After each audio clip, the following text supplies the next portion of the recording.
자, 이번 이야기는 시청자 아름답다님께서 굉장히 오랜만에 시들무에 찾아와 주셨습니다. 오늘 아름답다님이 해주실 이야기는 어떤 이야기가 될지 같이 만나보도록 할게요. 네, 여보세요. 오랜만에 또 이렇게 찾아와 주셔서 감사드립니다. 네, 오랜만입니다. 네, 그동안 너무 많이 바쁘셔서 이게 스케줄 잡기가 쉽지가 않았어요, 아름답다님, 그죠? 자, 그러면 오늘 아름답다님께서 준비하신 이야기 빠르게 한번 들려주시면 감사할 것 같습니다. 바로 시작해 주시면 됩니다.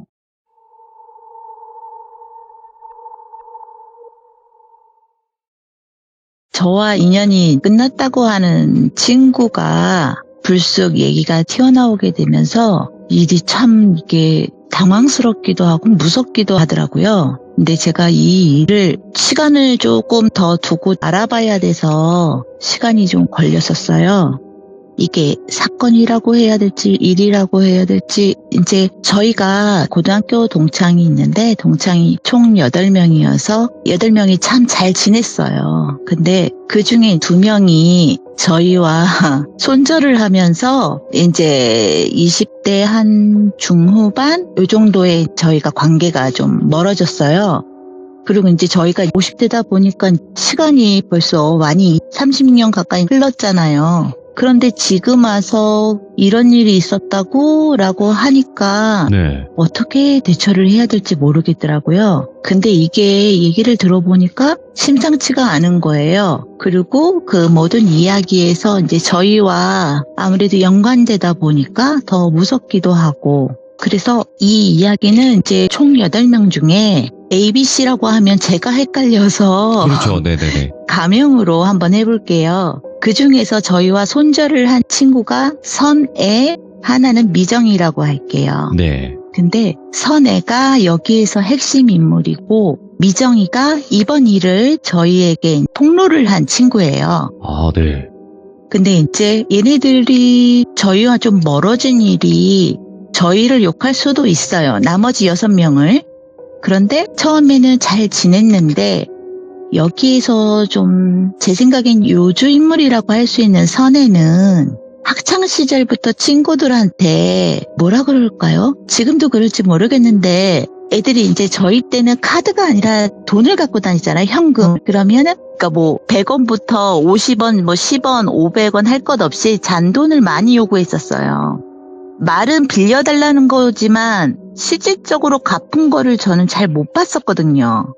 맨날 이렇게 친구들한테 이렇게 누군가가 뭐 교복 주머니에서 잔돈 소리가 나면 나 300원만 빌려줘, 뭐 200원만 빌려줘, 이런 식인 거예요. 이게 근데 저희 반뿐만 아니라 모든 반, 이렇게 각 반을 돌아다니면서 애가 자꾸 그러는데, 근데 그거를 싫어해서 악착같이 선혜야 너 나한테 150원 빌렸으니까 150원 내놔 계속 받는 아이들이 있는 반면, 또 저 같은 아이들은 그냥 그냥 이렇게 한숨 쉬고 그냥 잊어버리는 거죠. 근데 그런 습관들이 좀 많았었는데 얘가 이제 성인이 돼서까지 저희와 쭉 관계를 이어가는데도 그런 일이 너무 잦은 거예요.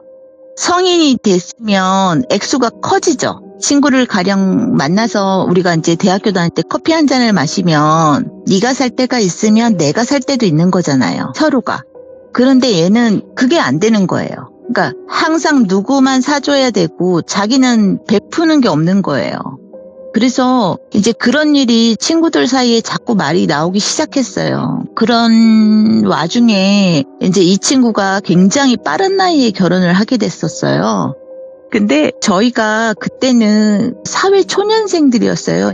대학교 졸업해서 막 취업한 친구들도 있고 뭐 아직 직장을 못 구한 친구들도 있었고 막 이런 와중에 그래도 친구가 결혼을 하니까 나름 십시일반 걷어서 그때 당시에 굉장히 큰 냉장고를 해줬단 말이에요. 친구들은 나름 다 노력을 한 건데 이 친구는 신혼여행을 다녀와서 저희에게 답례품이라고 준 것이, 호텔에 가면 어미네이트 주는 거 있잖아요. 왜? 예. 그런 거를 주는 거예요. 근데 저는 솔직히 그랬어요. 지금도 그렇지만 저는 내가 해준 거에 대해서 꼭 돌려받을 거라고는 생각을 안 하거든요. 그럴 수 있잖아요. 일단 내가 해준 거는 내 마음이니까 그걸로 끝.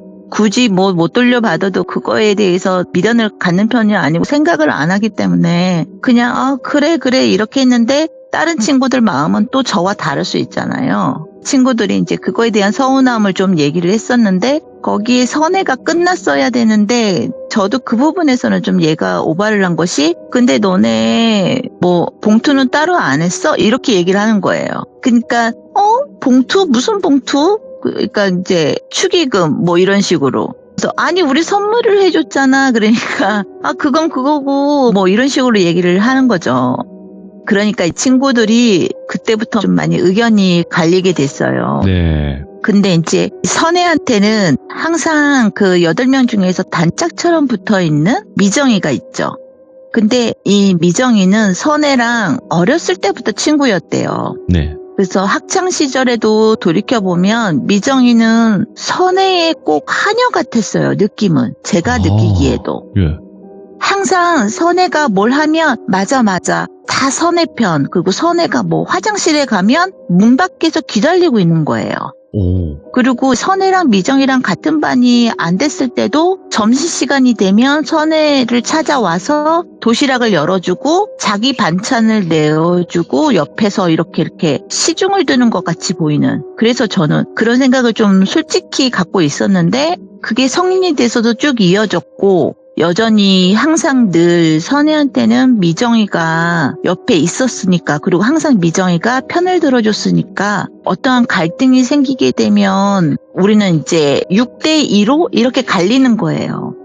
근데 이제 그런 일이 중간에 자꾸 쌓이는 게 너무너무 불편했었거든요. 그걸 불편해하는 친구들도 분명히 있긴 있었어요. 근데 이게 딱 뭐라고 하기가 어느 편을 들어서 얘기하기가 조금 그러기도 하고 그래서 두고 봤는데 어느 날 동창들하고 다 같이 식사를 하는 자리가 있었고 선혜는 결혼 일찍 했기 때문에 아이들이 이제 식사를 할 정도의 나이였어요. 그래서 아이들을 다 데리고 나와서 식사 자리에서 얘기를 하게 되는데 선혜가 그때 당시에는 걔가 간호조무사로 큰 산부인과의 병원에서 일을 하고 있었는데 얘들아 나 너무 어이없는 일을 당했어 라고 얘기를 하더라고요. 그래서 무슨 일인데? 그러니까 나 병원에서 왕따야 그러는 거예요. 그래서 병원에서 왕따? 근데 직장에서 그런 일이 있을 수 있어? 그러니까 자기는 병원 식구들이 왜 왕따를 시키는지를 이해를 못 하겠다는 거예요. 그래서 어떠한 일이 있었는데 그러니까 친구 하는 얘기가 병원에 이제 산부인과가 크니까 환자들도 많을 거 아니에요. 산모들도. 그러면 이제 산모들이 아이를 낳으면 간호조무사들이나 뭐 간호사나 선생님들한테 이렇게 인사로 선물을 준대요. 선물이 많이 들어올 때는 쌓일 때가 있대요. 그러면 그거를 다 같이 모인 자리에서 이렇게 똑같이 분배를 하는 거죠. 뭐 나눠 먹을 것은 나눠 먹을 것이고 가져갈 수 있는 거는 나눠서 가져가고 이렇게 해야 되는데 선혜가 자꾸 그 선물이 들어가 있는 방에 혼자 들어가서 자기가 갖고 싶은 것만 먼저 딱딱 선점을 해서 챙겨놨던 거예요. 그러니까 간호사들이 와서 왜 선물이 클로져 있지? 선혜 씨는 이거 먼저 열어봤어요? 뭐 이렇게 얘기하면 선혜가 저는 제 거 챙겼어요. 이렇게 말을 하는 거죠. 그러니까 간호사들이 거기서부터 이제 약간의 문제가 되는 거죠. 저는 이 얘기를 듣고서 제가 선혜 등짝을 정말 세게 때렸거든요.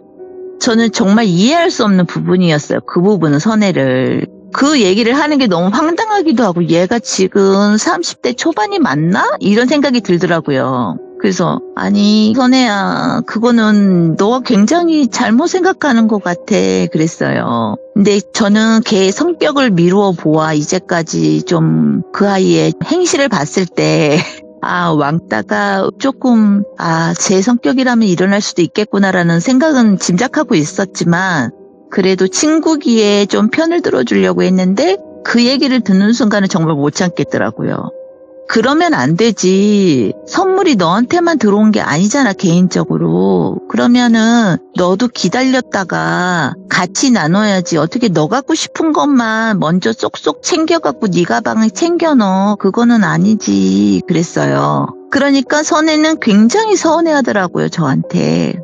근데 저는 네가 서운해하는 건 서운해하는 거고 이제 나도 좀 할 말을 해야겠어. 선혜야, 그렇게 하면 안 돼. 이제 네가 나이가 20대도 아니고 30대가 넘었는데 어떻게 그런 생각을 해. 그건 아니지. 너 옛날에 우리한테 500원 빌리고 돈 없다고 150원, 300원 막 이렇게 빌려서 너 간 다음에 너 혼자 쫄면집 가서 너 혼자 쫄면 먹는 거 우리 다 봤어. 이랬어요. 그랬더니 그런 적이 없대요. 그래서 내가 그래, 그런 적 없어. 그렇다 치고 너 그래서 친구들한테 그 돈 갚은 적 있어? 너 솔직히 우리 8명 거는 갚은 적 한 번도 없잖아. 그랬어요.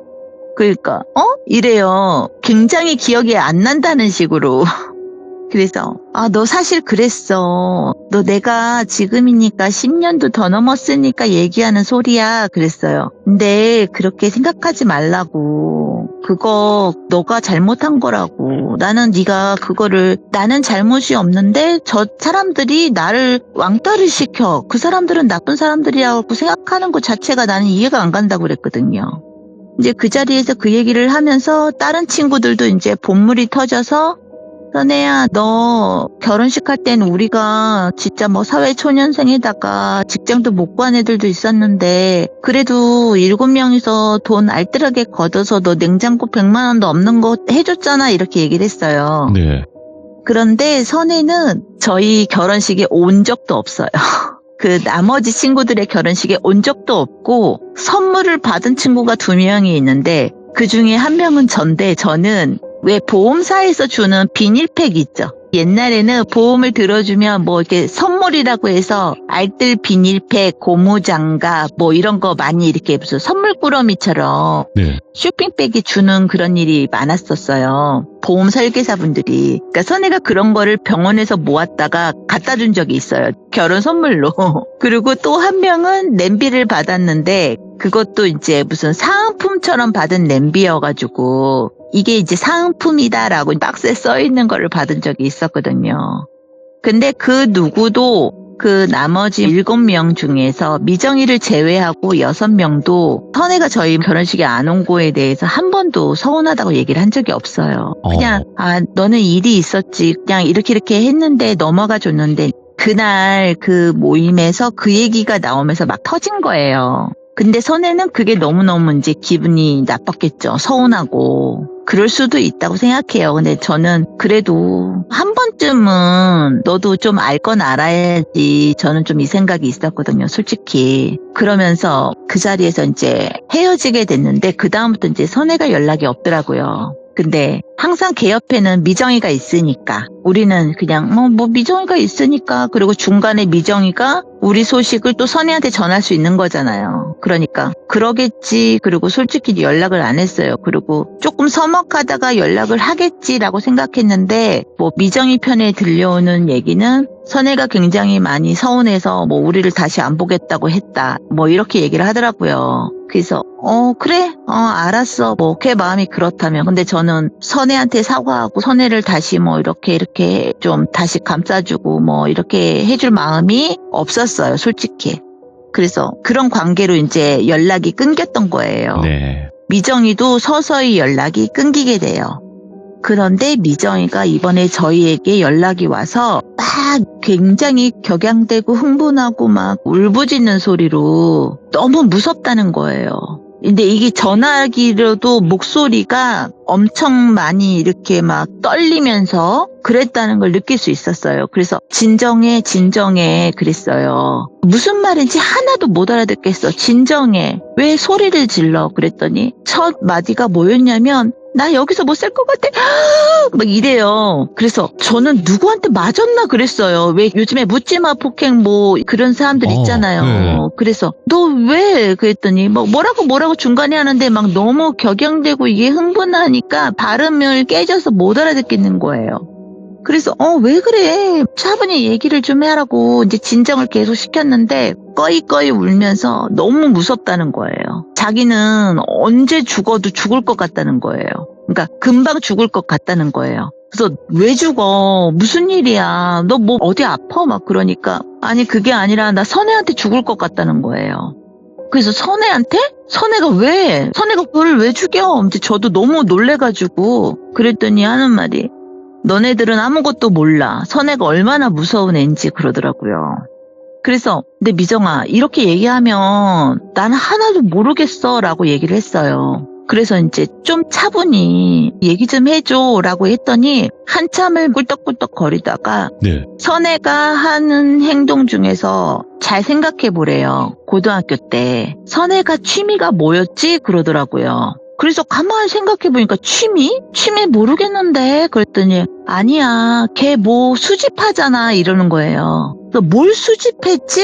그랬더니 아 하고 생각나는 게 머리카락이요. 친구들 이렇게 등짝에 교복 입거나 아니면 이렇게 머리를 묶거나 머리가 단발머리라도 머리가 빠지잖아요. 근데 선혜가 항상 너 머리카락 이러면서 가져갔거든요.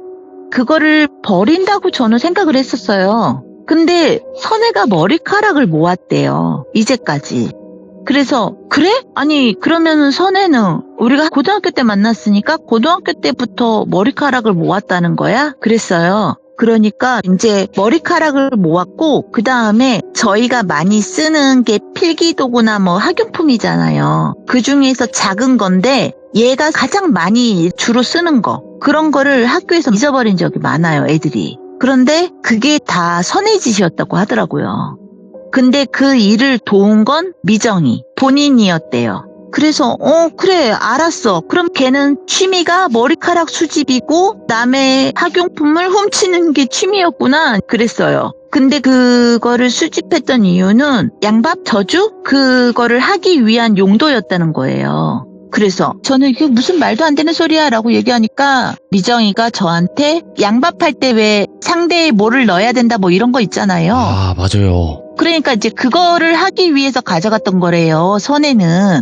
자기는 선혜가 그거를 모으는 거를 다 봤대요. 이름을 써서 봉투에다가 만약에 뭐 개똥이 그럼 개똥이 거, 하늘이 그러면 하늘이 거 이렇게 해서 모았다는 거예요. 그래서 그걸 봤다고? 그러면 어떻게 했는데 그걸 가져가서 그러니까 어떻게 하는 거는 보지를 못했대요. 어떻게 하는 건 보지를 못했는데 자기가 그걸 다 모아둬서 이렇게 방 한켠에다가 캐비넷 안에 빼곡히 넣어놓은 걸 다 봤대요. 그리고 초등학교, 중학교, 고등학교 뭐 성인이 될 때까지 쭉 자기가 그 일을 도왔다는 거예요. 선의 옆에서. 그래서 그렇구나 이제 이렇게 했는데 미정이가 저한테 너는 손 다친 적 있지 않아? 이렇게 얘기하더라고요. 예. 근데 제가 30대 중반 가까이 됐을 때 한 번은 길에서요. 그냥 이렇게 다른 사람이 다투고 있는데 저는 그 옆을 지나가는 거였는데 다투는지 몰랐거든요.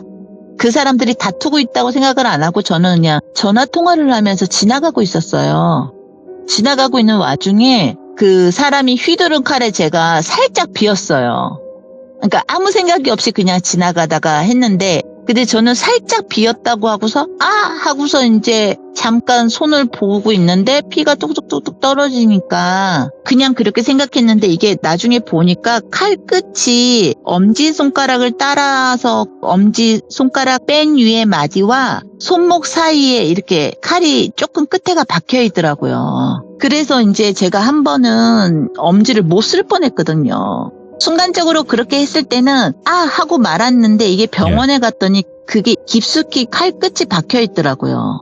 그런 일을 당한 적이 있었는데 그 얘기를 하니까 손을 다친 적은 있지 크게 한번 굉장히 좀 오래 한 7, 8개월까지를 제가 손을 못 썼거든요. 그 신경을 건드리는 바람에. 그래서 그래 그러면은 그거를 선혜가 그랬다는 거야? 저는 좀 솔직히 가볍게 얘기를 했거든요. 그랬더니 그치 그러는 거예요. 네. 그래 알았어. 그럼 거기까지 오케이. 그러면 또 얘기해봐. 그랬더니 나머지 1, 2, 3, 4, 5가 있을 거 아니에요. 그러면은 1번은 화분을 보냈지? 그래서 내가 화분 보낸 거 몰라. 화분을 보냈어. 근데 걔가 어떻게 했어? 그래서 그래? 알았어. 그러면 2번은 뭐 어떻게 해서 걔가 임신을 못하지? 맞아. 임신을 못하지? 걔가 왜 애가 없게? 선혜가 했어. 이렇게 된 거예요. 그럼 3번. 그러면 3번은 어떻게 했지? 그래서 걔가 그날 사고가 났었지? 맞지? 그래서 그건 맞아. 그럼 알았어. 오케이. 그럼 4번. 그래갖고 1, 2, 3, 4, 5, 6번을 미정이가 쫙 얘기를 하더라고요. 예. 근데 이제 거기서 제가 확인을 바로 했던 거는 그 중에서 절반, 3개. 저를 포함해서 이제 3사람은 확인이 됐고 3사람은 제가 확인을 해봤어요, 따로. 그래서 너 이래갖고 너 그때 화분 받았니? 그러니까 선혜가 화분을 어느 날 보냈더라. 근데 무슨 깡통에 있는 화분을 보냈어? 그렇게 얘기를 하더라고요. 근데 그 화분이 언제였지? 그래서 화분이 언제쯤 받았었던 것 같아. 너 그러면 그 화분 받고 너 언제 있다가 너 무슨 일 있었니? 그래서 또 어디 다쳤었나? 뭐 그랬더니 걔가 그렇지. 야 그거 받고 나서 내가 일주일 있다가 계단에서 굴러 떨어져가지고 뭐 어쩌고 이 얘기가 나온 거예요. 와. 그래서 그래 진짜야? 그랬더니 날짜상 그렇지 그러더라고요. 근데 진짜 제가 물어보기만 하고 아직 미정이의 통화 얘기는 하질 않았어요. 그래 알았어 오케이. 그러고 나서 이제 미정이한테 다시 전화를 했어요. 그래서 미정아 근데 너는 선혜가 왜 너를 죽일 거라 그래? 그 저주를 해서 그랬어요. 그러니까 미정이는 지금 자기가 살던 지역을 떠나서 지방에 와 있는데 이민을 가야 할지 예. 어디로 멀리 땅끝마을로 가야 할지 자기는 모르겠다는 거예요. 어떻게 해야 될 것 같대요. 멀리 가야 될 것 같대요. 그래서 알았어. 우선 알았는데 그럼 선혜랑 통화가 될까? 그러니까 선혜한테 전화가 연락이 오진 않고 있대요. 그래서 근데 너는 지금 이 일을 얘기하는 계기가 있을 거 아니야? 라고 얘기를 했어요. 너가 나한테 지금 이 일을 얘기하는 거가 이유가 있으니까 지금 20년이 넘어가지고 지금 얘기하는 거잖아 라고 얘기를 하니 미정이 얘기가 자기는 이제까지 선혜가 너무 무서워서 선혜가 저주를 하는 얘기를 자기한테 했기 때문에 너도 되기 싫으면 말 잘 들어 뭐 이렇게 했던 거죠. 그러니까 미정이는 그게 무서워서 굉장히 많이 좀 뭐라 그럴까 자기도 도덕적으로나 이런 판단으로 했을 때 내가 이렇게 행동을 해서는 안 된다는 걸 알고 있지만 선혜가 너무 무섭기 때문에 자긴 그걸 다 봐왔기 때문에 멀어질 수가 없었대요. 또 말한 대로 됐으니까. 네. 그리고 이제 미정이란 친구는 결혼을 못했는데 자기가 생각할 때는 그게 선혜 때문이라고 하더라고요. 선혜가 항상 미정이를 하녀처럼 부렸다고 제가 느끼기에는 그랬다잖아요. 저는 정말 그렇게 느꼈어요. 하녀 같았어요. 미정이가 모든 한 행동이. 근데 선혜가 미정이가 결혼을 하려고 이제 남자를 만나거나 뭐 이렇게 소개팅을 하거나 뭐 이러면은 너 죽고 싶냐 이랬대요. 너 죽고 싶어? 네가 왜 나대? 뭐 이런 식으로. 근데 저희 앞에선 그런 얘기를 쓴 적이 없는데 둘이 있을 때는 그런 얘기를 많이 했다고 하더라고요. 그러면서 선혜가 미정이한테 집에 와서 아이를 좀 돌보게 한다든지 와. 그리고 이제 돈을 빌린다든지 예. 뭐 돈을 빌리는 게 그냥 강치죠. 안 갚으니까. 뭐 그런 거를 많이 했다고 하더라고요. 근데 미정이는 이게 자기도 그래요. 너무 어렸을 때부터 그런 종속관계가 이제 계속 쭉 이어지니까 성인이 됐어도 자기가 이게 아닌데도 불구하고 그냥 거기에 이제 요즘 말로는 그거죠. 가스라이팅이죠. 거기에 젖어들어 버린 거죠, 이미. 그래서 이제 어떻게 해야 될지 모르고 무섭기도 한데도 도망쳐 나올 수는 없고 자기도 당할까봐 뭐 그러는 상황에서 미정이가 언니가 딱 하나가 있어요. 부모님은 일찍 돌아가시고. 근데 언니가 딱 하나가 있는데 언니가 사고로 돌아가신 거예요. 그런데 언니가 돌아가시고 나서 언니분의 자녀가 하나도 없어가지고 사망보험금? 그걸 미정이가 받게 됐나 봐요. 그래서 그 보험금으로 미정이가 발목을 좀 심하게 다쳐서 수술을 좀 하고 싶었대요. 그랬는데 선혜가 그 돈을 가져갔대요. 그러고 나서 미정이가 나 수술하고 싶어 라고 하니까 선혜가 너 수술할 때 돈 줄게. 지금 안 하잖아. 수술할 때 줄게. 이렇게 얘기했다는 거예요.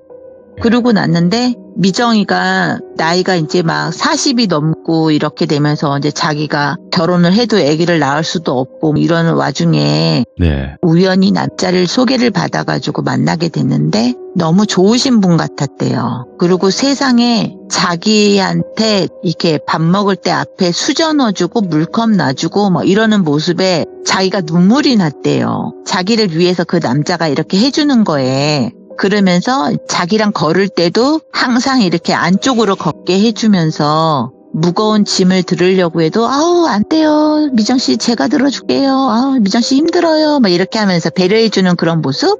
미정이는 남자를 제대로 사귄 적이 없으니까 이 사람을 이 나이에 만났는데 너무너무 따뜻하다 뭐 그런 거. 나도 약간 보호받는 느낌? 그런 거를 느꼈대요. 그래서 이제 그 남자하고 관계를 좀 좋게 계속 이어나가려고 하는 와중에 미정이가 다리를 자꾸 저으니까 남자가 발목이 많이 안 좋으세요? 이렇게 얘기를 했나 봐요. 그래서 제가 조금 다치긴 했는데 여기 뭐 연고를 뭐 어떻게 해서 뭐 아무튼 수술하면 괜찮아요. 그랬는데 미정 씨 되게 다리도 예쁘고 걸음걸이도 예뻐서 나중에 수술하고 똑바로 걸으면 훨씬 더 예쁠 것 같아요. 이렇게 얘기를 했다는 거예요. 그러니까 미정이가 순간에 나 수술해야 되겠다. 다리를. 빨리 이제 발목을 수술해야 되겠다. 시간이 너무 많이 흘렀다. 뭐 이렇게 되면서 이제 선혜한테 돈 얘기를 꺼냈겠죠. 나 수술비 좀 줘 이렇게 얘기를 했는데 선혜가 그날 이후로 미정이를 감금을 해놓은 거예요. 집에다가. 그래서 4일 동안 아무것도 안 주고 먹을 것도 안 줬대요. 먹을 것도 안 주고 방에다가 가둬놓고 입에다가는 재갈을 물려놓고 선혜 남편하고 번갈아 가면서 자기를 지켰대요. 근데 너무너무 무서운 건 그 집에 딸이 둘이 있거든요. 예. 선혜가 딸이 둘이에요. 근데 성인이란 말이죠. 지금 저희 나이를 생각하면 걔는 더 일찍 결혼했으니까 완전한 성인의 딸이 2명이 있는데 이 2명이 그거를 아무렇지도 않게 생각하더래요. 그 집에 자기를 예전부터 돌봐주고 맨날 자기네 집에 와서 뭐 청소해주고 했던 이모가 방에 갇혀가지고 그렇게 있는데 아무도 도와줄 생각도 안 하는 거예요. 온 식구들이. 이야.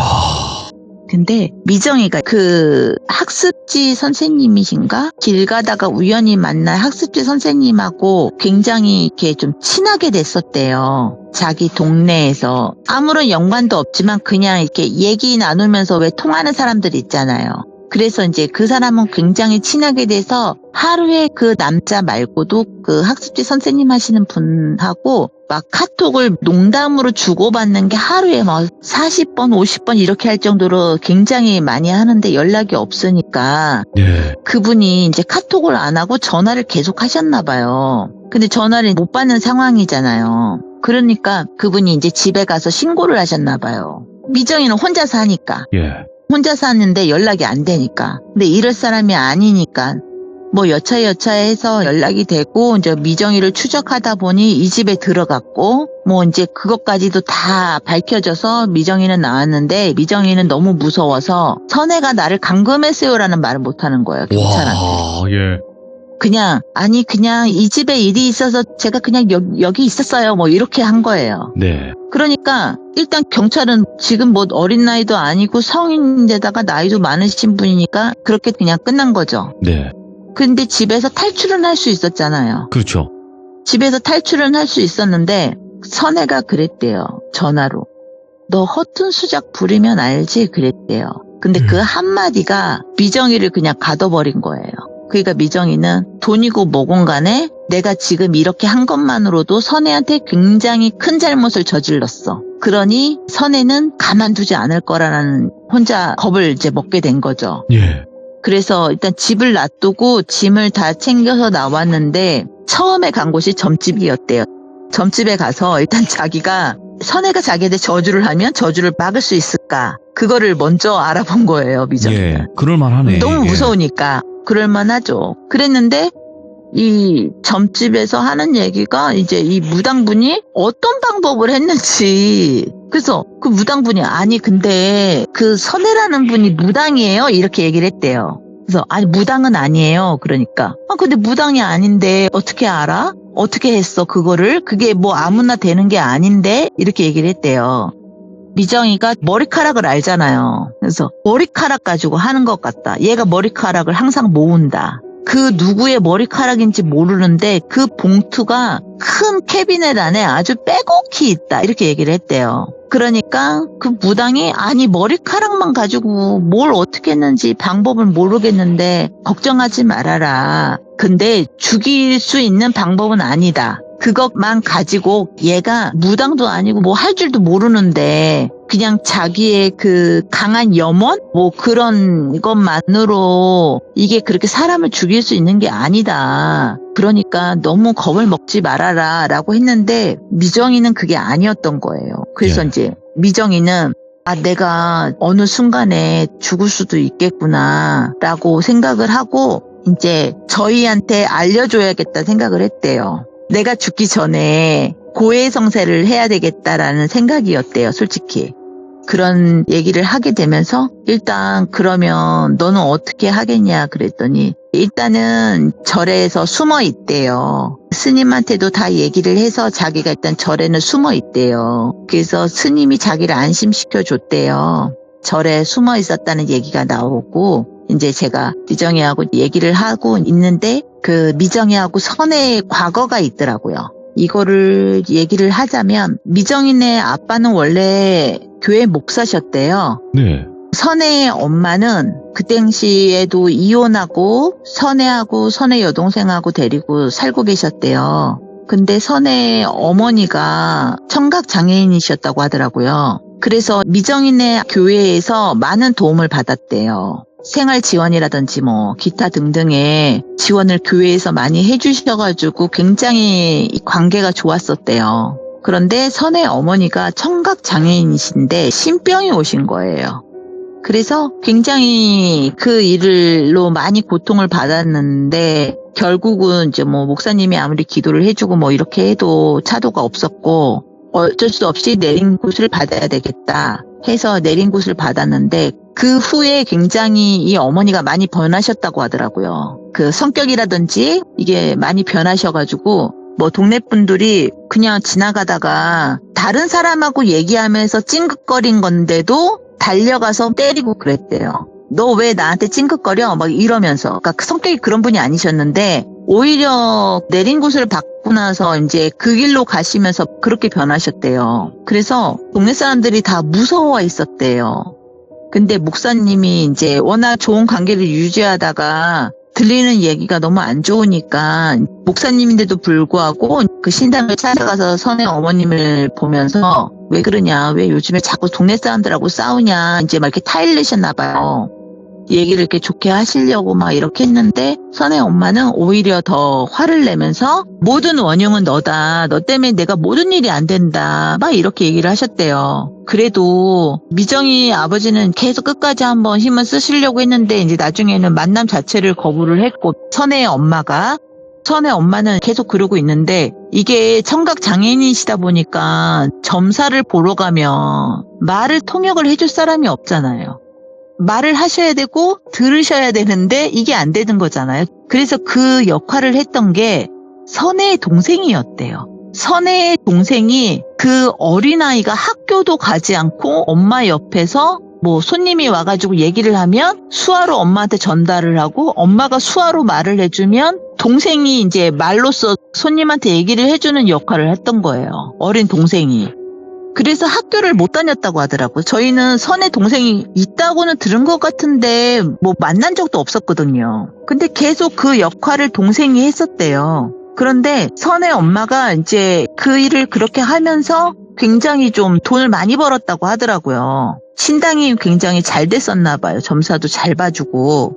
그렇게 했는데 어느 날 미정이 아빠가 조금씩 아프기 시작하셨대요. 그러다가 정확히 무슨 병인지는 잘 모르겠는데 집에서 갑자기 그냥 주무시면서 돌아가신 거예요. 미정이 아빠가 돌아가신 지 딱 석 달 있다가 어머니가 버스에서 내렸는데 지나가는 오토바이한테 이렇게 치셨대요. 뭐야? 오. 그런데 이 오토바이도 버스를 피해서 이렇게 살짝 빨리 가려고 하는 그런 제스처를 취한 오토바이라서 사실은 속도가 높지 않았다고 하더라고요.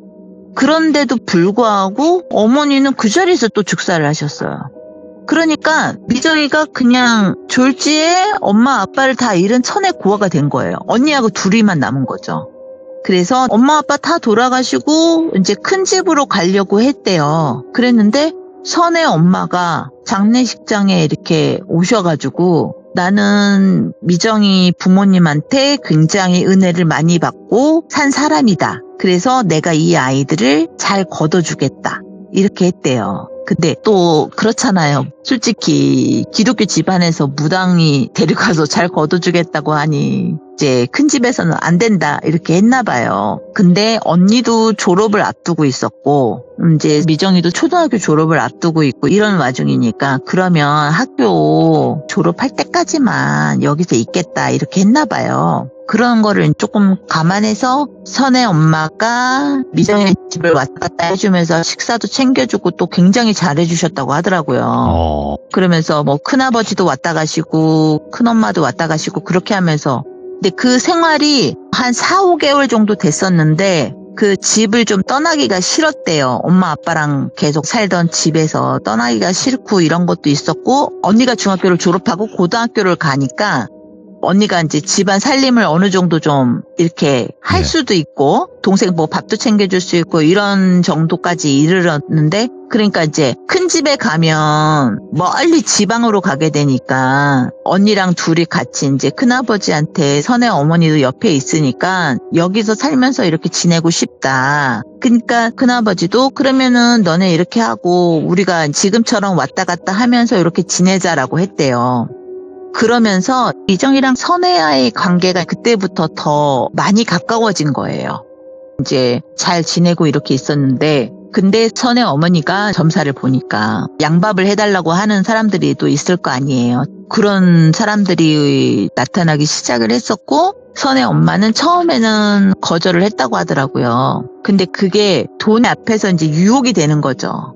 아, 내가 얼마를 줄 테니까 뭐 이렇게 좀 해달라. 뭐 이 정도만 해달라. 누가 죽여달라고 그랬어? 뭐 요만큼만 뭐 이렇게 했나 봐요.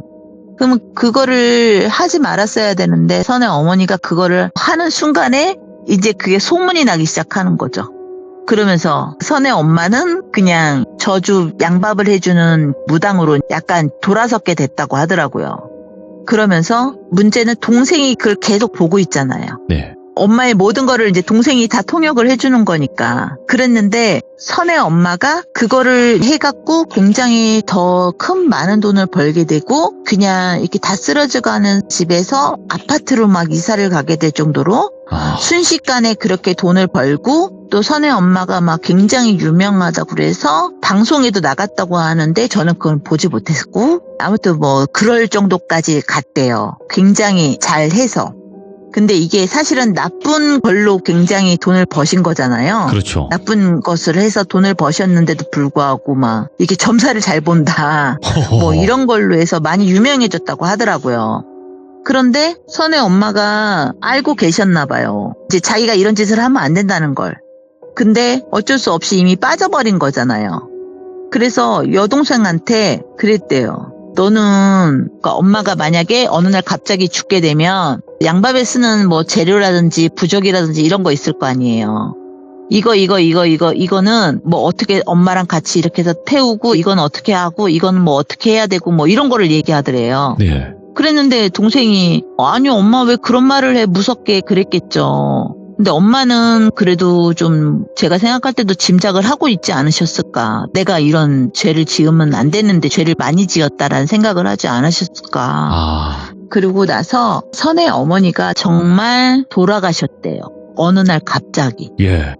그래서 저희가 고등학교 때 선혜를 만났잖아요. 그 전에 이미 돌아가셨다고 하더라고요.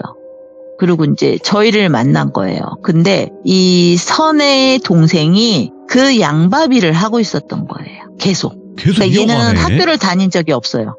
그러니까 이 여동생은 점사를 보는 사람은 아니에요. 어떤 신의 기운으로 이 저주를 보내고 하는 건 절대 아니에요. 네. 그런데 이게 사람을 죽일 수 있는 정도는 아니겠지만 어느 정도 해를 가할 수 있는 이 양밥을 하는 방법을 아는 거예요. 그렇지. 예. 방법은 알지만 자기한테 그런 기운은 없어. 그렇지만 알기는 알아. 그러니까 그거를 계속 하고 있었던 거예요, 이 동생이.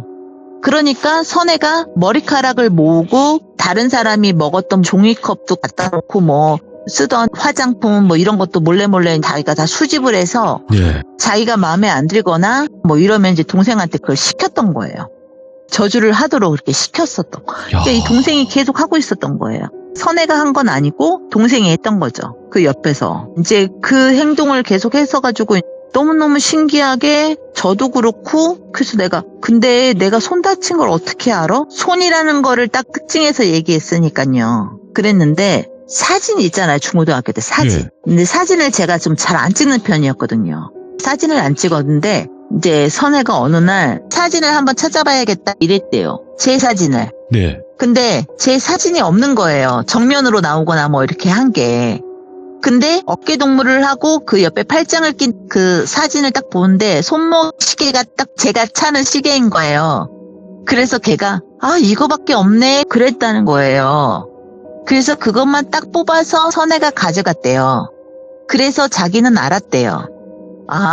선혜가 미미 손목을 잘라버리려나 보다 그랬대요. 그 사진에 손목밖에 안 보이니까. 와. 그래서 그랬구나 이제 그랬는데 근데 우리 부산에 사는 친구 중에 아이가 없는 친구가 있어요. 근데 너 그거는 어떻게 알았어? 그랬어요. 걔가 왜 아기를 못 낳는 게 그것도 선혜가 그런 거야. 그러니까 선혜가 그런 거래요. 그래서 그래? 그거 어떻게 했대? 그러니까 아니 자기는 모르는데 선혜가 얘기를 했대요. 네. 쟤는 돈도 엄청 많고 남편도 잘생긴 데다가 너무 착해. 그런데 아이까지 있으면 모든 게 완벽하잖아. 그랬대요. 그게 너무너무 싫어서 절대 아이는 줄 수 없다 그랬대요. 그래서 정말 희한하게 그 친구가 아이가 없어요. 그래서 아기를 못 갖겠구나 미정이도 생각을 했다고 하더라고요. 근데 정말 그랬고 다른 친구도 그랬고 이제 확인은 다 됐긴 됐는데 저희가 여기서 할 수 있는 방법은 없잖아요. 저희가 뭐 선혜한테 너 우리한테 그렇게 했어 뭐 이렇게 했다고 하는데 지금 미정이는 너무너무 무서워하고 자기도 지금 어떻게 될까봐 많이 떨고 있고 뭐 이런 와중에 선혜의 과거까지 미정이가 이제 다 알게 된 거고 네. 그 어머니가 돌아가신 과정이라든지 뭐 이런 것도 미정이가 찾아보고 좀 대비를 하려고 하면서 알게 됐는데 제일 무서웠던 거는 미정이 아버님이랑 어머님 돌아가신 것도 선혜 엄마 짓이었다 라고까지 알게 됐대요 지금. 와.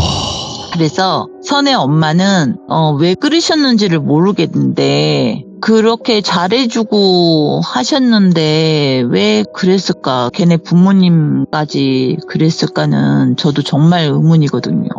미정이 기억으로도 굉장히 잘 지냈다고 했었고. 이거는 뭔가 그냥 저주에 미친 가족 같은데 느낌이. 그래서 그걸 지금 또 동생이 하고 있다니. 그러니까 예. 동생이 미정이 얘기로는 개업을 해서 무슨 식당을 차리고까지는 아닌데 계속 하고는 있대요. 그 일을. 그러니까 이게 돈을 받고. 아름답다님. 네. 그러니까 그걸로 돈 버는 방법을 계속 보고 자랐잖아요. 그쵸. 그러니까 계속 하는 거예요. 그거만큼 또 편하잖아요. 자기 몸은.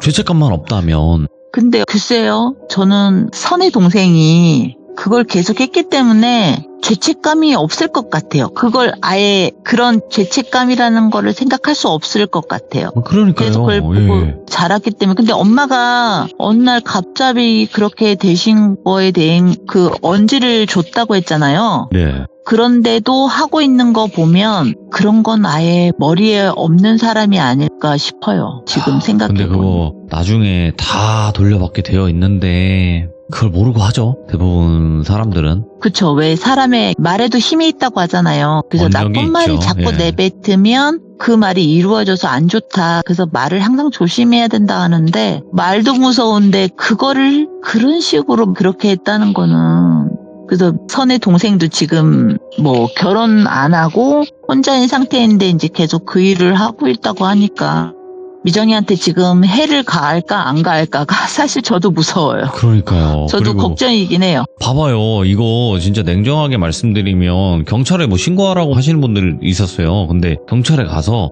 아니 그 양밥 저주를 나한테 건다. 좀 살려달라. 이렇게 했을 때 경찰분들이 해줄 수 있는 게 없잖아요. 없죠. 없어요. 그러니까 저는 예. 그거는 당연히 뭐 경찰에서 아마 그냥 뭐 많이 피곤하신가 봐요 이렇게 얘기할 것 같아요. 뭐 많이 아프세요라든지 뭐 병원을 소개시켜 드릴까요 이렇게 얘기할 것 같은데 그러니까 미정이도 지금 그거죠. 뭐 경찰에 신고할 수도 없는 일이고 법적으로 자기가 보호를 받을 수도 없고 네. 그렇지만 미정이는 그걸 다 알기 때문에 더 무서운 거죠. 그렇죠. 그걸 애초에 모르는 사람이면 아이 그래 해봐 이럴 수도 있는데 네. 미정이 입장에서는 굉장히 무서울 것 같아요. 그래서 저도 사실은 그거를 이제 다 순서를 파악하면서는 저도 미정이한테 그랬거든요. 미정아, 그러면 나랑 우리 친구들이 다 끝났니? 이렇게 물어봤어요. 아, 네. 우리 거는 다 소진이 됐니? 머리카락이? 네. 솔직히 그렇게까지 물어봤어요. 근데 네. 미정이는 얼만큼이 있는지는 모르는 거죠. 미정이도. 그냥 선혜가 봉투 넣은 캐비넷을 보여줬고 그 캐비넷에 봉투는 세워서 넣잖아요. 네. 봉투가 얼마나 얇아요. 머리카락밖에 안 들었는데 근데 그게 캐비넷에 가득이래요. 네. 사람 키만한 캐비넷에 뭐 한 80에 100 정도 되는 그 넓이의 캐비넷에 가득이래요. 가득.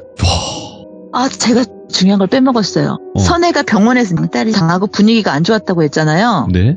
그런데 간호사 선생님 중에서 높으신 선생님을 수고간호사 뭐 이렇게 네. 하시는 분 있잖아요. 그분이 사고를 당하고 하반신 마비가 됐대요. 근데 그게 미정이 얘기로는 그 날짜를 얘기를 했대요. 선혜가. 몇 월 며칠에 이렇게 될 네네네. 거다라고 했다라는 거죠? 네, 그거를 얘기를 했대요, 미정이한테. 예. 이제 그런 얘기를 했을 거 아니에요. 이 X 진짜 나쁜, 이 사람이 제일 나빠, 막 이러면서 이제 남의 흉을 보다가, 근데 미정아, 이 X 몇 월 며칠? 이날은 반드시 이렇게 될 거야. 그랬대요. 근데 정말 그렇게 돼가지고 그 소식을 듣고, 네. 선혜는 막 좋다고 날뛰었대요. 이제 병원에서 그런 얘기를 듣고 와서. 그러니까 미정이는 훨씬 더 무서울 거예요, 지금.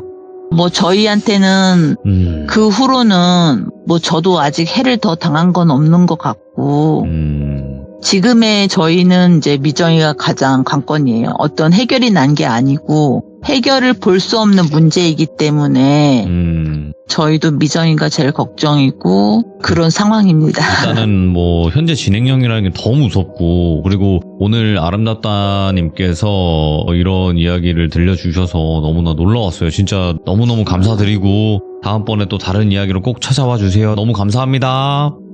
네, 감사합니다. 네, 들어가세요. 고맙습니다. 근데 이제 굉장히 섬뜩하게 이런 저주에 미친 가족이 있네요. 이런 저주에 미친 가족이 있고 너무나 섬뜩하게 이런 행위를 아무렇지 않게 또 하고 있는 그런 모습을 보니까 생각보다 우리 주변에도 이런 걸 아무렇지 않게 생각하고 이용하면서 행해 나가는 사람들이 있겠구나라는 생각이 들어요. 그리고 또 제가 얼마 전에 뉴스를 봤을 때도 이런 양밥이 나왔죠. 뉴스에까지 나올 정도인데 생각보다 지금 현재 많이 이런 일들을 벌이고 있는 것 같습니다. 여러분들도 혹여라도 듣고 계신 분들 중에서 그런 일을 벌이신 분들이 있다면 제발 멈추시길 바라겠습니다. 시청해주신 모든 분들 감사드립니다. 고맙습니다.